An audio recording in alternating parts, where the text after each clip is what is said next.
Introduction à la notion de virginité d'après la Bible. Séance numéro 15. La virginité mentale. Dans la Bible, on a l'impression qu'il y a beaucoup de paroles de Dieu, que c'est un livre très grand, long à lire. Pas plus tard qu'hier encore, on me demandait est-ce que toi tu as lu toute la Bible. J'ai l'impression que c'est vraiment énorme. Mais si vous regardez bien, et notamment dans les évangiles ou l'histoire de Jésus, on a très très peu de paroles finalement. Et la Bible n'est pas si grand que ça. Quand je regarde le temps, par exemple, que Jésus a pu parler, il était dans le désert, parfois 3 jours. Tous les enseignements qu'il faisait le matin, toute la journée, dans les maisons, dans la synagogue. Et si vous regardez dans les évangiles, on a finalement très peu d'enseignements que Jésus a pu donner. Mais la Bible reste complète avec toutes les paroles dont nous avons besoin. Donc ça veut dire que le peu qu'on retrouve ici dans cette Bible-là, on doit vraiment y apporter attention. Parce que Jésus a dit vraiment, vraiment beaucoup de choses. Et les paroles là qu'on a, c'est juste les quelques paroles qu'il a pu dire et qui sont vraiment utiles pour nous et pour notre édification. Et c'est important qu'on prenne le temps d'y regarder. Dans Matthieu chapitre 5, voici ce qu'il est écrit à partir du verset 27. Vous avez appris qu'il a été dit, tu ne commettras point d'adultère, mais moi je vous dis que quiconque regarde une femme pour la convoiter a déjà commis un adultère avec elle dans son cœur. Si ton œil droit est pour toi une occasion de chute, arrache-le et jette-le loin de toi, car il est avantageux pour toi qu'un seul de tes membres périsse et que ton corps entier ne soit pas jeté dans la géhenne. Et si ta main droite est pour toi une occasion de chute, coupe-la et jette-la loin de toi, car il est avantageux pour toi qu'un seul de tes membres périsse et que ton corps entier n'aille pas dans la géhenne. Ici, Jésus parle de quelque chose, c'est vrai que les gens ne parlent pas forcément de cela, on parle beaucoup de la fornication physique, mais une fornication dans le cœur, dans l'invisible. Et je crois encore une fois que si Jésus parle de cela, et comme on a pu dire, il a parlé tellement de choses, et nous on a juste un tout petit peu, s'il a parlé de ça et que c'est enregistré dans la Bible, c'est que ça montre vraiment que c'était une chose très importante. Et ici, le Seigneur, parmi toutes ces paroles, s'arrête pour parler de cette chose-là. Et moi, je vais l'appeler donc la virginité mentale. Parce que c'est vrai, nous parlons ici, dans cette série d'enseignements sur la virginité, l'introduction à la notion de virginité, on parle surtout du rapport physique charnel entre deux personnes. Mais le mental aussi est important. Et ici, la Bible, Jésus parlera donc que ne pense pas que tu es bon, que tu es parfait parce que tu n'as pas fait physiquement. Mais sache que si dans ton cœur, tu as convoité une femme, tu as commis l'adultère. Et par extension, si une personne n'est pas mariée, commet également dans son cœur, convoite dans son cœur une femme, eh bien, il commet aussi la fornication. Et vous les montrez par là qu'en fait, vous pensez que vous êtes bien, que vous suivez les commandements, mais en fait, vous ne savez pas qu'en fait, vous êtes tous pécheurs. Et que si tu n'as pas fait physiquement, si tu l'as fait, tu le fais alors probablement dans ton cœur. Et tu termines aussi sous la condamnation. Mais ça nous montre aussi à nous, parce que ça c'est un peu dans le contexte, mais ça nous montre aussi à nous que on ne peut pas se limiter qu'au physique, de se dire je n'ai pas fait la fornication donc c'est bon, mais aussi il faut aussi avoir cette sanctification dans le mental ou dans l'âme.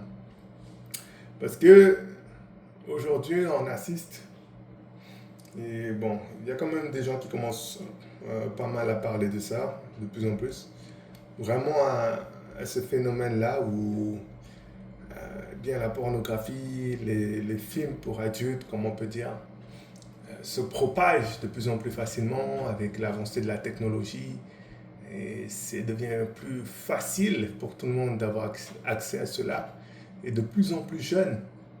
Et ces choses-là apportent après des conséquences dramatiques dans la vie des jeunes, en particulier qui peuvent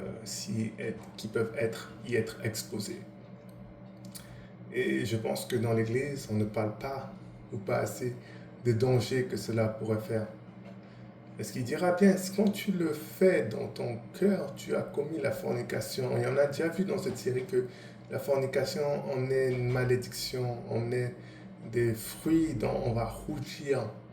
Et c'est-à-dire que s'il parle aussi, si on l'a fait dans notre cœur, bien on a aussi péché, c'est-à-dire qu'il y aura aussi une conséquence. Et ici, je crois que c'est important de savoir les conséquences. Quand tu commences à t'ouvrir à toute cette pornographie, tous ces films, toutes ces scènes, eh bien, tu ouvres la porte pour l'ennemi dans ta vie pour pouvoir te détruire. Et quand l'ennemi a un pied après en toi, ça devient difficile après de retirer cela. Parce que c'est toi qui lui as donné l'autorisation, la permission de pouvoir entrer et de pouvoir te détruire après. Regardez par exemple dans le livre de Proverbes, Proverbes chapitre 27 et au verset 7. Celui qui est rassasié foule aux pieds le rayon de miel, mais celui qui a faim trouve doux tout ce qui est amer. Ici, c'est donc quelqu'un qui, si ton ventre est rempli, eh bien, si tu manges le miel, tu ne vas pas trop l'aimer, alors que le miel, c'est bon. Mais si quelqu'un qui a vraiment faim, même voilà, l'herbe, quelque chose qui est amer, va paraître très bon pour lui. Cette chose-là s'applique également dans les relations physiques, dans le couple, dans le mariage. Et je crois qu'il y a probablement plusieurs hommes aussi qui souffrent aussi avec les films pour adultes dans leur vie de couple. Hein. Pas que ceux qui sont célibataires, qui n'ont personne qui vont le faire. Mais quand tu fais cette chose-là, en fait, tu programmes ton cerveau sur des niveaux qui n'existent pas dans la réalité, ou du moins qui ne sont pas les réalités peut-être de ton épouse. Et ça fait que je crois qu'il y a plusieurs, je ne sais pas le nombre exact, hommes qui à la fin auront perdu ce désir pour leur femme, ou qui n'éprouveront plus cette attirance physique pour elle, parce qu'ils ont habitué leur cerveau avec d'autres images de d'autres femmes, avec d'autres physiques, et ça fait qu'à la fin, ils se sont habitués tellement avec ce super niveau où leur ventre est rempli que finalement quand ils voient leur femme, eh bien, c'est pas ce qu'ils voulaient. Et ça détruit le couple, ça pose après des grands soucis d'insatisfaction et de la frustration aussi. Et toutes ces choses-là, il faut en être conscient. Si tu entraînes ton cerveau avec ces bêtises-là, et bien après tu récoltes cela, ça produit des... Vous savez, le cerveau, comment est-ce qu'il est fait, ou comment Dieu a voulu créer les choses, c'est lors de ce rapport-là qu'il puisse avoir justement une union plus forte entre les deux. Mais le fait après de le faire avec le téléphone ou l'ordinateur, la tablette, tout ça, ça pervertit ce que Dieu avait créé de base, et ça fait qu'après, une fois que quand on veut remettre les choses sur les bonnes rails, après ça bloque, ça bloque, ça bloque. Et ceci emmène beaucoup de soucis. Beaucoup de soucis, et on n'en parle pas. Pour ça, à nouveau, je crois qu'au moins que si le garçon, il se mariait tôt, au moins il ne tombe pas dans ce piège. Mais beaucoup, je pense, notamment ceux qui ne sont pas mariés, et les mariés aussi, hein, un certain nombre probablement, tombent dans la pornographie, la masturbation, toutes ces choses-là, parce qu'ils n'ont pas accès aux moyens de satisfaire ce besoin-là. Et après, ça crée des mauvaises routines.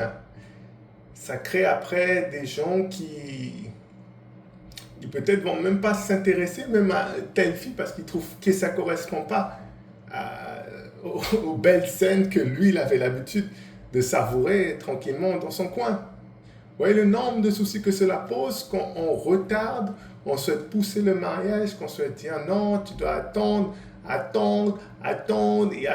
que tu sois mûr, que tu sois truc, que les études, que ci, que ça. Le garçon, s'il ne le fait pas physiquement, trouvera un autre chemin pour échapper à cette tentation, pour échapper à ce besoin-là, fort sur lui, et il va donc se satisfaire avec les films pour adultes, par la masturbation, par toutes ces choses-là, parce que c'est ce qu'il a pour le moment pour essayer de calmer cela. Et après, comme je dis, ça crée en lui, surtout s'il le pratique pendant un certain temps, des années, ça fait qu'il n'aura pas d'attirance pour la jeune fille chrétienne juste à côté de lui, qui n'est peut-être pas super euh, voilà, tel que lui l'imagine dans ses films qu'il a l'habitude, mais qui est juste une fille simple, mais qui sert le Seigneur et qui serait bien content d'être avec lui. Mais monsieur, non, il est habitué avec autre chose et ben, c'est de ça qu'il espère parce qu'il a aucune attirance pour une de ce niveau-là. Voilà, lui, il vit dans ses rêves, dans son film, et ça ne lui suffit pas. Et voyez le nombre de problèmes que ça donne. Le garçon qui se marie peut-être pas directement, l'homme qui est déjà marié et qui n'est pas attiré. Beaucoup de problèmes, beaucoup de problèmes, beaucoup de problèmes. Hein, comment Dieu a fait les choses simples. Mariez-vous, préservez-vous de toute tentation, que ce soit rapport physique, même rapport intellectuel, mental, avec ces films. Ces bêtises-là pour vous détruire. Hein?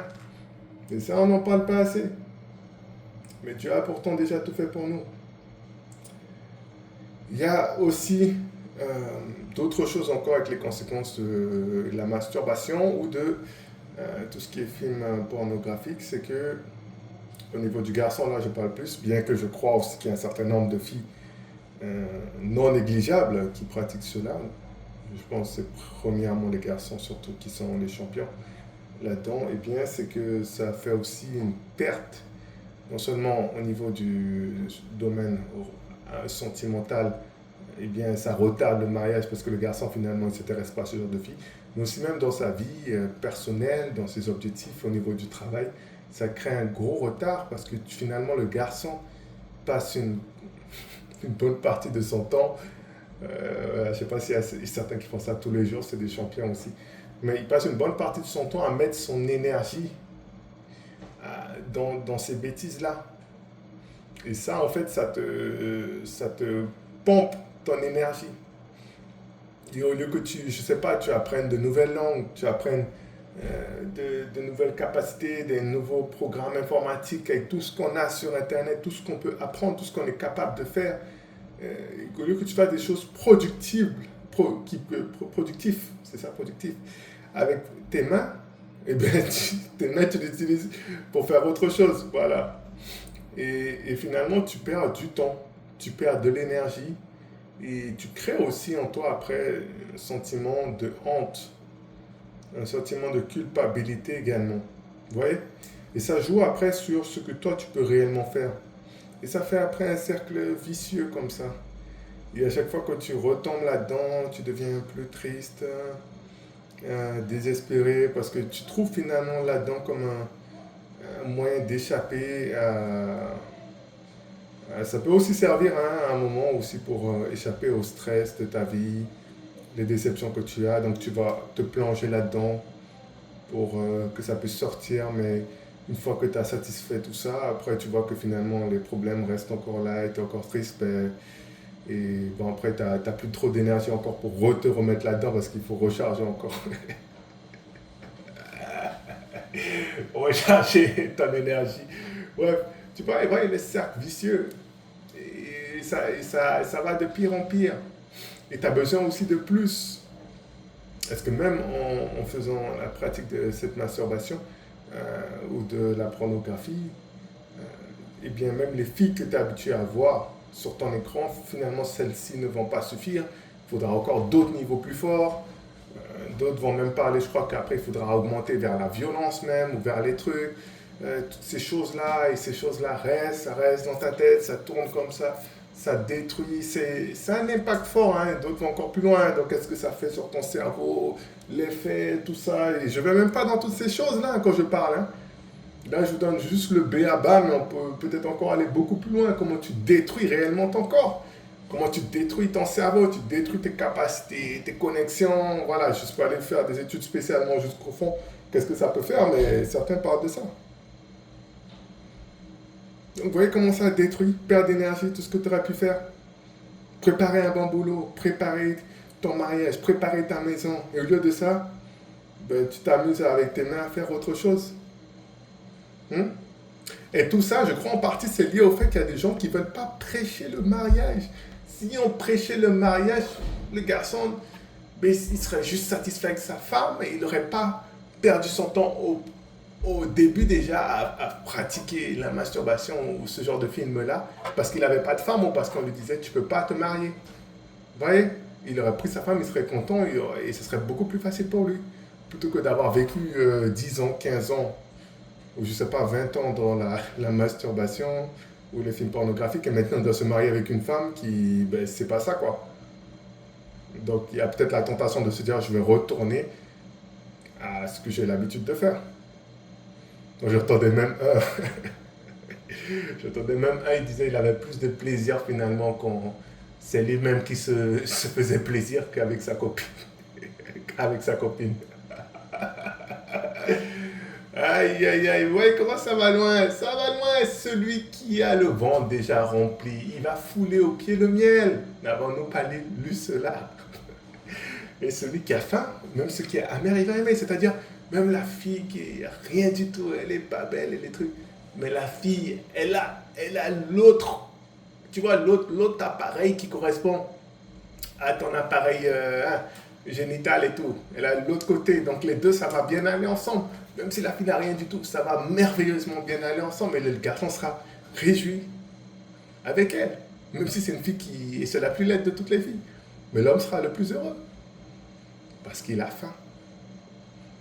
Quand tu as faim, même ce qui est amer est très bon.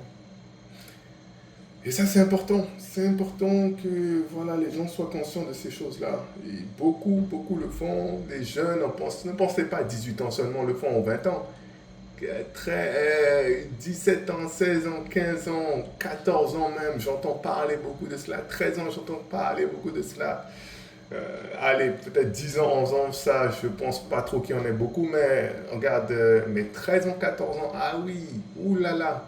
Oula, vous imaginez, à 13 ans, 14 ans, tu commences déjà, regardez ça, mangez ça, chaque nuit tu fais ça, chaque nuit. Et le garçon, il a peut-être, disons qu'il commence à 13 ans, il va peut-être se marier à 30 ans. Donc dis-toi, il a plus de 15 ans peut-être de masturbation, de tout ça derrière lui. Quel dégât ça va faire? Quel dégât? Et encore, je parle juste superficiellement encore, hein. Je ne parle pas encore vraiment spirituellement, au niveau du cerveau, au niveau de tout ça, au niveau, j'ai juste donné quelques petits points. Mais c'est très grave. Évitez d'aller dans ces voies-là. N'écoutez pas les gens qui disent attends. Tu te détruis toi-même parce que tu vas trouver un autre moyen, que ce soit avec une fille physiquement ou que ce soit avec les moyens virtuels qui nous sont donnés. J'aimerais terminer avec ce verset-là que j'aimerais reprendre avec mes propres termes, sans détourner la parole de Dieu, mais en donnant une application plus précise même dans un contexte. Vous avez entendu qu'il a été dit dans Ephésiens chapitre 4, verset 28, que celui qui dérobait ne dérobe plus, mais plutôt qu'il travaille en faisant de ses miens, mais ce qui est bien, pour avoir de quoi donner à celui qui est dans le besoin. Et moi maintenant, je dis même, toujours en prenant le même thème et en l'appliquant à ce thème ici, que celui qui se masturbait ne se masturbe plus, mais plutôt qu'il se marie en faisant avec le don de Dieu qui lui a été donné, ce qui est bien, pour avoir de quoi donner à celle, la femme, sa femme même, j'ai envie de dire, qui est dans le besoin. Parce que finalement, quand tu te masturbes et tu jettes ta semence, juste comme ça, hein, tu sais, alors que cette semence-là, elle appartient à un environnement qui a été créé et qui est au niveau de la femme. Et ça appartient, et ça doit être là-bas chez elle. Ça a été créé pour être là-bas chez elle. Donc finalement, tu dérobes ce qu'elle devrait recevoir. Et donc, ce qu'on dit, c'est que va te marier. Et fais ce qui est bien maintenant. Et donne à celle qui est dans le besoin. Parce qu'il y a une femme maintenant qui existe et qui est dans le besoin, qui a besoin d'un homme pour satisfaire son besoin. Et toi, tu utilises ça et tu jettes ça par terre. Il y a une femme qui a un besoin physique, elle a besoin de cette relation physique. Elle brûle de cela, elle a besoin, elle veut aussi avoir son bébé, elle veut avoir son enfant. Et toi, cette bonne semence que Dieu te donne, toi, tu la jettes par terre dans le sol. Tu commets du vol, si on peut dire ça, vu que ça appartient là-bas, à la femme. voyez ce que je veux dire? Si on utilise un peu cette idée-là. Encore plus loin. J'ai compris. J'ai entendu, du moins, qu'il y a un problème même de fertilité avec les hommes, tout ça, et que maintenant, eh bien, les gens vendent même leurs semences. Quand je dis leurs semences, je parle de leurs spermatozoïdes. Je suis obligé de dire les mots comme ça si les gens ne comprennent pas. Et ils vendent cela. Et en particulier, je crois que c'est vraiment les jeunes dans peut-être la trentaine, une bonne qualité de sperme. Et toi, ton bon sperme que tu as, tu le jettes dans le sol. Quelque chose qui a de la valeur, que les gens payent pour cela, toi tu le jettes dans le sol.